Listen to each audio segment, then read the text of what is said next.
2 বছর আগে আল্লাহ তালেবানদের বিজয় দিচ্ছে। তালেবানদের অবস্থা কি দেখো, অধিকাংশ মানুষ হলো পাহাড়ি, সেখানে শহরের লোক খুব কম। তালেবানদের লড়াকু ইতিহাস অন্তত 400 বছর। এর মধ্যে আমেরিকা 20 বছর বোমা ফেলেছে, মিসাইল, ক্রুজ মিসাইল, কোনটা মারে নাই। পাথরের পাহাড়ের উপরে বোমা ফেলতো, পাথরের পাহাড়ের নিচে গিয়ে পুরো পাহাড়টার উপরে তুলে ফেলতো। আফগান খতম। এর আগে সোভিয়েত ইউনিয়ন আফগান আক্রমণ করেছিল।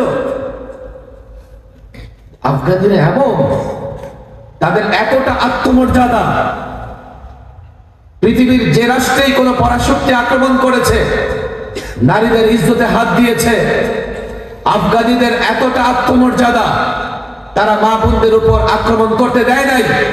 এক এক আফগানি তালেবান পাহাড়ের গর্তে লুকিয়ে থেকে দিনের পর দিন সংগ্রাম করেছে। তারা ইমানদার, ইমানবাদী ছিল। আল্লাহ তাদের উপর সহযোগিতা করেছে, আল্লাহ সাহায্য করেছে। চূড়ান্ত লড়াইয়ে যখন তারা সিদ্ধান্ত দিয়েছে আফগান মুক্ত করবে, প্রতিরক্ষায় যুদ্ধে, প্রতিরোধ যুদ্ধে তারা মাঠে নেমেছে। আমেরিকার নেটোর সোলজাররা লঙ্গি গামছা নিয়ে পালাবার পথ খুঁজে পায় না। ভদ্র যুবকেরা কেন সমাজ নিয়ন্ত্রণ করতে পারো না? তোমরা মসজিদে গিয়ে এক কাতারে দাঁড়াইতেই পারো না। মসজিদে গিয়ে কাতারবদ্ধ হও। মসজিদে যারা যায় ওরা ভালো মানুষ। বলো না অমুকে মসজিদেও যায় আবার দুধ চুরি করে, তাতে ঠিক আছে, কামাই করে খরচ করে। তুমি তো মসজিদে যাও না, চুরি তো ঠিকই করো। মসজিদে গিয়ে কাতারবদ্ধ হও। একটা স্বপ্ন এদেশের যুবকদের নিয়ে আমি দেখি। আমাদের আকাবের আসলাফরা দেখতেন রাষ্ট্র ক্ষমতা এমন জিনিস, একদিন থাকো রাষ্ট্র ক্ষমতায়, তোমার মতো যুবক 50 বছরেও লড়াই সংগ্রাম দাওয়াত ও তাবলীগ দিয়ে এতদূর অগ্রসর হতে পারবা না। একদিন যদি ন্যায় ইনসাফের সঙ্গে রাষ্ট্র ব্যবস্থা পরিচালনা করতে পারো, একদিন যদি রাষ্ট্র ব্যবস্থা পরিচালনা করতে পারো। আচ্ছা, কি হয়েছে আমাদের? রাষ্ট্র পরিচালনা করার জন্য আমরা জিম্মাদারি দিতে চাই না। রাষ্ট্র পরিচালনার জিম্মাদারি আমি যে বলছি, গ্রান্টি দিয়ে দেই যে কোরআন সুন্নাহ মেনে রাজনীতি করো, 5 বছর না আজীবন ক্ষমতায় থাকতে পারবে। কোরআন সুন্নাহ মেনে রাজনীতি করলে 56,000 বর্গমাইলের বাংলাদেশ নয়, গোটা পৃথিবী শাসন করতে পারবা। নরেন্দ্র মোদী প্রায় কথায় কথায় বলে, ওদের মিডিয়াও আছে কিছু, বাংলাদেশ ঘোলাটি হত্যা করে ফেলবো। আমাদের এদিকে দিয়ে আসে না, ফেনী থেকে চিটাগং যাইতে ছোট ছোট জায়গা আছে এমন গলার মতো বাংলাদেশ। এদিকে হচ্ছে ইন্ডিয়ার বর্ডার, আর ওইদিকে মনে একটু মানে সমুদ্র উপকূলীয় অঞ্চল পড়ছে। এদিকে ঘোলাটি হত্যা করে ফেলবো। আরে 10 ভাগ মুসলমান, তোদের 400 বছর শাসন করছে মাত্র একটা গোত্র মুঘল। ভারত, পাকিস্তান, বাংলাদেশ শাসন করছে, আর তোমরা মনে করতেছে বাংলাদেশ গোলাটিকে হত্যা করবা, বাংলাদেশের মানুষকে ধ্বংস করবা। ওদের দেশে ডিটেনশন ক্যাম্প তৈরি করছে, বাংলাদেশিদের আটকাবে।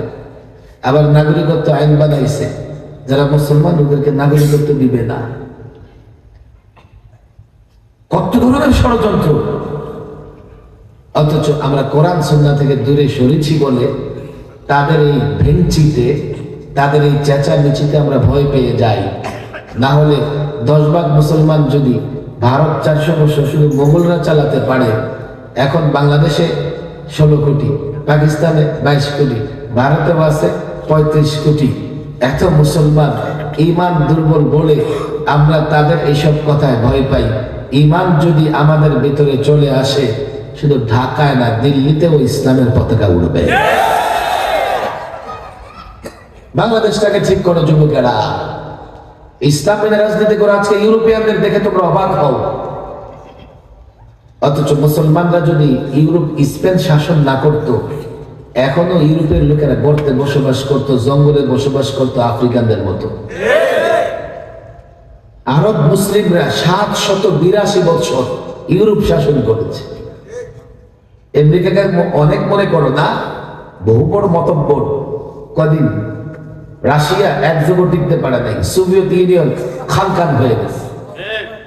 ব্রিটিশ ইজ্জতের সাথে কয়দিন ভারত দখল করেছিল? কমপক্ষে 250 বছর।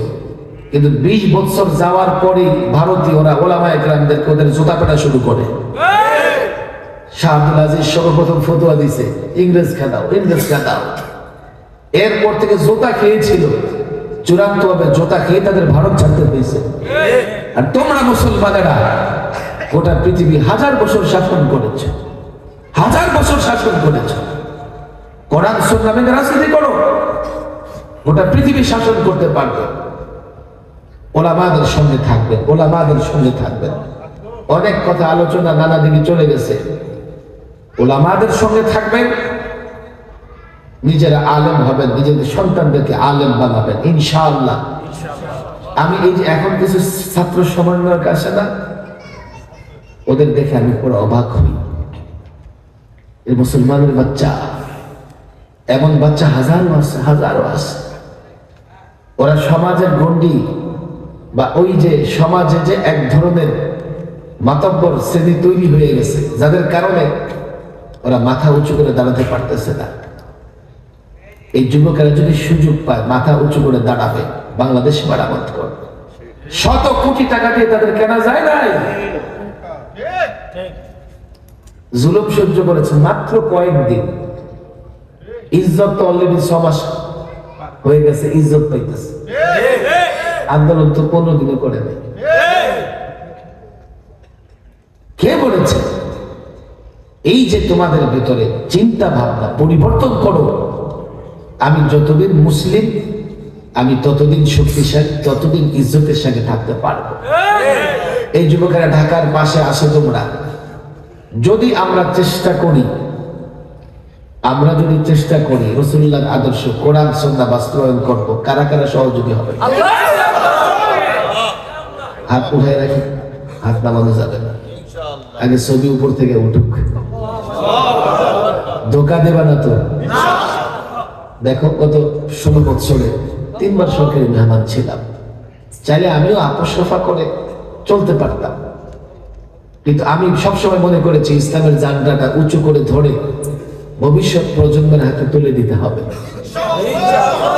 যাতে ভবিষ্যৎ প্রজন্ম তারা আবার এই জান্ডাকে উঁচু করে ধরে রাখতে পারে। ঢাকার পাশে থাকো তোমরা, আমি চাই রক্ত দিতে হবে না। দেখো বাংলাদেশ এমন একটা দেশ, এখানে তোমাকে রক্ত দিতে হবে না। তো রক্ত ছাড়া কেমনে ইসলাম প্রতিষ্ঠা হবে? এই যে এখানে আজিমপুরের যুবকেরা, তারা ঘোষণা করে দেবে আমরা ইসলাম চাই, কথা ঠিক না? চিটাং রোডের যুবকেরা তারা ঘোষণা করে দেবে আমরাও ইসলাম চাই। এইভাবে বাংলাদেশের প্রত্যেকটা অঞ্চল, প্রত্যেকটা মহল্লা, প্রত্যেকটা গ্রামের যুবকেরা যদি দাঁড়িয়ে ঘোষণা করে দেয় ইসলাম চাই, ইসলাম ছাড়া অন্য কিছু মানব না, বিনা রক্তপাতে বাংলাদেশে ইসলামের বিজয় হবে। ইসলাম প্রতিষ্ঠার বিরুদ্ধে কোনো তাগুতি শক্তি দাঁড়াতে পারবে না। শুধু ঘোষণা করতে পারবা তো ইনশাআল্লাহ, আর কিছু লাগবে না। হাত নামাও। 5ই আগস্ট, জুলাই আগস্টে 2000 ছাত্র জনতা রক্ত দিয়েছে, কিন্তু এই সাম্য প্রতিষ্ঠা, বৈষম্য দূর করার দাবির আবেদনের চাইতেও ইসলামের আবেদন সবচাইতে বেশি, কথা ঠিক না? আমরা যদি ইসলামের আবেদন নিয়ে দাঁড়ায় যাই তাহলে দেখবেন যে এই বৈষম্য দূর হয়ে যাবে। আর ইসলাম যে সাম্যের নীতিমালা দিয়েছে, আল্লাহু আকবার, ইসলাম প্রতিষ্ঠা করো, বৈষম্য দূর হয়ে যাবে। ইসলাম প্রতিষ্ঠা করো, নারী নির্যাতন বন্ধ হয়ে যাবে। ইসলাম প্রতিষ্ঠা করো, সংখ্যালঘুদের উপর নির্যাতন বন্ধ হয়ে যাবে। ইসলাম প্রতিষ্ঠা করো, দুর্নীতি বন্ধ হয়ে যাবে। ইসলাম প্রতিষ্ঠা করো, চুরি ছিনতাই বন্ধ হয়ে যাবে। ইসলাম ছাড়া যদি যে কোনো একটা বিষয় নিয়ে কাজ করো সামান্যই হবে। ইসলাম যদি প্রতিষ্ঠা করতে পারো সব ধরনের অন্যায় অবিচার দূর হয়ে যাবে। বৈষম্য দূর করার জন্য আন্দোলন করতে হয়েছে, ইসলামটাকে প্রতিষ্ঠা করো। ইসলাম যে সাম্যের নীতিমালা দিয়েছে, আল্লাহু আকবার, মুসলমান চিন্তা করে না। আমাদের সমাজে নানা পেশার লোকজন আছে, মসজিদে যখন আজান দেয় এই সমস্ত পেশার লোকেরা মসজিদে ঢুকে, আহা, হজ এবং উমরায় বড় একটা সাম্যের নিদর্শন হলো আপনি বসে কাবা চত্বরে নামাজ পড়তেছেন, পাশের লোকটা কোন দেশের মন্ত্রী আপনার খবর নাই, পাশের লোকটা কোন দেশের মিলিয়নার বিলিয়নার হাজার কোটি টাকার মালিক আপনার খবর নাই, আপনি তারা পাড়া দিয়ে চলে যেতেছেন। মসজিদের সামনের কাতারে হাজী সাহেব, গাজী সাহেব, মুদির দোকানদার, ব্যাংকার একাকার। ইসলাম ছাড়া অন্য ধর্মগুলোকে দেখো, এই যে কসাই মুদির লোকদের দেখো, দলিত শ্রেণীর লোকেরা উঁচু বর্ণের উঁচু গোত্রের হিন্দুদের মন্দিরে পর্যন্ত যেতে পারে না, গেলে পিঠে হত্যা করে ফেলে। তাদের দেশের মানুষের মধ্যে ভেদাভেদ আছে, আমার দেশের মানুষ ইসলাম যেহেতু মানে, আমাদের মধ্যে কোনো বৈষম্য নাই। ইসলাম যদি প্রতিষ্ঠা হয় শুধু মসজিদে না, পার্লামেন্ট থেকে শুরু করে সচিবালয় থেকে শুরু করে পোস্ট অফিস পর্যন্ত কোথাও বৈষম্য থাকবে না। ইসলামটাকে ধরো, ইসলামটাকে মানো, তাহলে আমরা অনেক কথাই তো বলা লাগে, ফাইনালি একটা কথা বলি, দেখো দেশটাকে হেফাজত করার দরকার আছে না নাই? কেন? এই দেশ আক্রান্ত হলে ইসলাম আক্রান্ত হবে। এই দেশ আক্রান্ত হলে তোমার ইজ্জত, তোমার সম্মান, মায়ের ইজ্জত, বোনের ইজ্জত, মেয়ের ইজ্জত সব নষ্ট হয়ে যাবে। ইসলামটাকে, দেশটাকে কেমনে হেফাজত করবা? দেশের মানুষ দুই ভাগের বিভক্ত। ভালো করে শোনেন, আমি মাগরিবের পরে এক মাদ্রাসার 50 বছর পূর্তি উপলক্ষে বয়ান করছি। আমার আগে আমার দেশ সম্পাদক মাহমুদুল সাহেব বয়ান করতেছিল, উনিও মজলুম। উনি বলছে যে আমরা ঈমান ভিত্তিক ঐক্য চাই। ঈমান ভিত্তিক কি চাই? উনি ওনারটা বলেছে, আমি তো ব্যাখ্যা করেছি। এই দেশে স্বার্থ ভিত্তিক ঐক্য আছে না নাই? এই জন্য নিজের নেতা চুরি করলেও যদি স্বার্থ ঠিক মতো আদায় হয়, এই নেতার পক্ষে স্লোগান দেয়। ঈমান ভিত্তিক ঐক্য কেন চাই? ঐক্য তো আছে, নানা জায়গায় ঐক্য আছে, নানা ক্ষেত্রে ঐক্য আছে। এইসব ঐক্য কাজ হবে না যত বড় রাজনৈতিক দল থাকুক না কেন, জনগণকে নিয়ে যত রাজনীতি করুক না কেন, ঐক্য কাজ হবে না। ঐক্য লাগবে ঈমান ভিত্তিক ঐক্য। যদি বস্তুবাদীদের ঐক্য হয়, বস্তুবাদী কারা? যারা মনে করে বস্তু হলেই সব, আসবাব হলেই সব, জিনিসপত্র থাকলেই হয়, না হলে কিছু হয় না, ওরা দেশ হেফাজত করতে পারবে না। কেন জানো? ওরা যখন দেখবে দেশ আক্রান্ত হয়েছে, আক্রমণ করছে কে? সবচেয়ে বড় দেশ। আক্রমণ করছে কে? যাদের অনেক বড় সেনাবাহিনী আছে। আক্রমণ করছে কে? যাদের হাতে অ্যাটম বোমা আছে। তারা কোনোদিন দেশ হেফাজতে ওই পরাশক্তির মোকাবেলা করতে পারবে না। আর যারা ঈমানবাদী, যারা ঈমানবাদী, তারা প্রতিপক্ষকে তা দেখবে না, তারা আল্লাহর উপর ভরসা করবে। তাদের বিশ্বাস আছে আল্লাহর উপরে। তারা যখন আল্লাহর উপরে ভরসা করবে, তারাই দেশ হেফাজতে ত্যাগ এবং কুরবানি দিতে পারবে, তারাই রণাঙ্গনে ঝাঁপিয়ে পড়বে, তারাই জীবন কুরবানি করবার জন্য প্রস্তুত হবে। যদি ঈমানবাদী না হও, ঈমানবাদীদের সঙ্গে না থাকো, তোমরাও বাঁচতে পারবে না। তবে হ্যাঁ, তোমরা লড়াই করো আর না করো, ঈমানবাদী সংখ্যায় কম হলেও, অস্ত্র কম থাকলেও, তারা যখন রণাঙ্গনে অবতীর্ণ হবে, আল্লাহ তাদের বিজয়ী করবে। বড় প্রমাণ আফগান আর সিরিয়া। নবী রাসূলদের ইতিহাস বললে বলবেন, হুজুর এত আগের ইতিহাস। 2 বছর আগে আল্লাহ তালেবানদের বিজয় দিয়েছে। তালেবানদের অবস্থা কি দেখো, অধিকাংশ মানুষ হলো পাহাড়ি, সেখানে শহরের লোক খুব কম। তালেবানদের লড়াকু ইতিহাস অন্তত 400 বছর। এর মধ্যে আমেরিকা 20 বছর বোমা ফেলেছে, মিসাইল, ক্রুজ মিসাইল, কোনটা মারে নাই। পাথরের পাহাড়ের উপরে বোমা ফেলতো, পাথরের পাহাড়ের নিচে গিয়ে পুরো পাহাড়টার উপরে তুলে ফেলতো। আফগান খতম। এর আগে এই সোভিয়েত ইউনিয়ন আফগান আক্রমণ করেছিল। আফগানিরা এমন, তাদের এতটা আত্মমর্যাদা, পৃথিবীর যে রাষ্ট্রেই কোনো পরাশক্তি আক্রমণ করেছে, নারীদের ইজ্জতে হাত দিয়েছে, আফগানিদের এতটা আত্মমর্যাদা, তারা মা বোনদের উপর আক্রমণ করতে দেয় নাই। এক এক আফগানি তালেবান পাহাড়ের গর্তে লুকিয়ে থেকে দিনের পর দিন সংগ্রাম করেছে, তারা ইমানদার ইমানবাদী ছিল, আল্লাহ তাদের উপর সহযোগিতা করেছে, আল্লাহ সাহায্য করেছে। চূড়ান্ত লড়াইয়ে যখন তারা সিদ্ধান্ত দিয়েছে আফগান মুক্ত করবে, প্রতিরক্ষায় যুদ্ধে, প্রতিরোধ যুদ্ধে তারা মাঠে নেমেছে। আমেরিকার নেটোর সুলতানরা লঙ্গি গামছা নিয়ে পালাবার পথ খুঁজে পায় না। সিরিয়া ইসলামপন্থীরা বিজয়ী হয়েছে। সিরিয়া কোন দেশ? আর সাম্রাজ্যবাদী শক্তি বসে বসে সিরিয়াকে ক্ষতবিক্ষত করে ফেলেছে। ইমানবাদীরা বিজয়ী হবে, ইমানবাদীরা বিজয়ী হবে।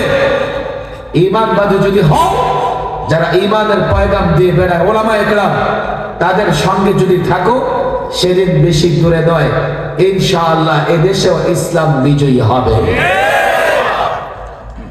থাকবো ইনশাআল্লাহ আলেমদের সঙ্গে। আমি এই যুবকদের হাতে পায়ে ধরে, এখানে অনেক যারা আসছেন, এইভাবে প্রত্যেকটা মহল্লা তৈরি করেন। ইসলাম ফোবিয়া, ইসলাম আতঙ্কে ভুগবেন না। যারা ইসলামকে পছন্দ করে না, আমি শরিয়া আইন চাই না, আমরা এর মানে ব্যাককল, শরিয়া আইন কি জিনিস বুঝে না। কষ্ট হইতেছে আপনাদের?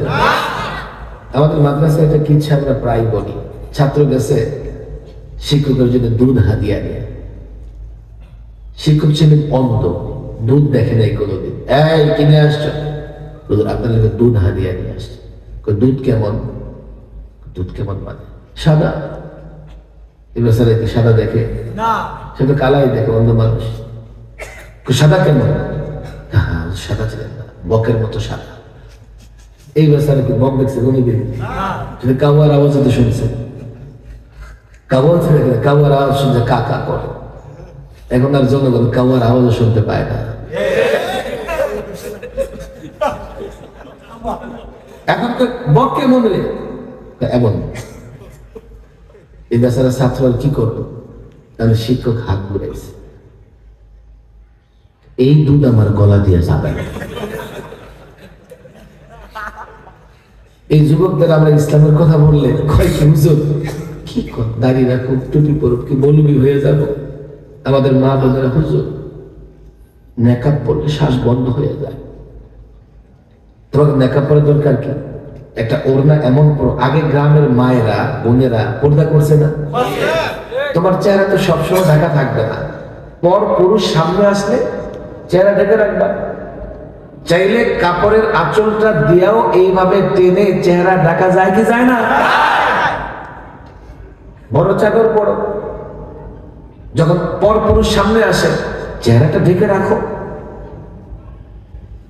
ইসলাম না বুঝবার কারণে মনে করে এই ইসলাম মানা সম্ভব না। আর পশ্চিমারা তো আছে, তাসলিমা নাসরিনের মতো পেতাত্তা কিছু সৃষ্টি করে রাখছে। যত মানে ইসলামের বিষয়গুলো আছে, এগুলো নিয়ে বিতর্ক তৈরি করে। হুজুর চুরি করলে হাত কাটবেন, কেমন দেখা যায়? একটা মানুষ হাত ছাড়া সমাজে ঘুরতে থাকবে, তো চোর যখন তোমার পেট কাটে তখন কেমন লাগে? চোর যখন ভালো মানুষের পেট কাটে তখন ভালো লাগে। আর চোরের হাত কাটলে তার খারাপ লাগে। হাতটা এমনি কাটতে হবে যাতে আর ভালো মানুষের পেট না কাটতে পারে। আর আমরা তো বাংলাদেশে দেখছি চোর ডাকাতরে ক্রস ফায়ারও দিছে, এটা ভালো লাগছে। আরে হাত মানে দৃষ্টান্তমূলক শাস্তি। এই পুরা কাশপুর এলাকায় একজনকে চৌরাস্তায় দাঁড় করে হাত কেটে দেন, আপনি কেটে নেবেন, সরকার কাটবে। এটা দেখবেন যে এলাকার চোর, চুরিকৃত মানুষ 6 বছর আগে চুরি করছে, ফেরত দিয়ে যাইব। দৃষ্টান্তমূলক শাস্তি। ইসলাম ফোবিয়া, ইসলাম আতঙ্কে ভোগ করার কোনো দরকার নাই। যেটুকু ইসলাম মানবেন আপনি ততটুকু শান্তি ভোগ করবেন। যেটুকু ইসলাম পুরোটাই শান্তি। শয়তান আমাদেরকে ইসলাম ফোবিয়া, আতঙ্কে ভোগায়। আমরা এই জাতিকে বুঝাবো ইসলাম দুনিয়া আখিরাতের কল্যাণের জন্য। ইনশাআল্লাহ যে স্বপ্ন লালন করি, একটা সময় ইনশাআল্লাহ আমরাই দেখে যাব। এই মাহফিলে আসা যুবকদের, ছাত্রদের উপস্থিতি দেখে আমরাই দেখে যাবো ইনশাআল্লাহ এদেশে কোরআনী শাসন প্রতিষ্ঠা হবে। আমরা সত্যিকার অর্থে ইজ্জত এবং সম্মানের সঙ্গে বসবাস করবো ইনশাআল্লাহ। আল্লাহ তাবারক ওয়া তাআলা সেই তৌফিক দান করুন। সকলের দুরূদ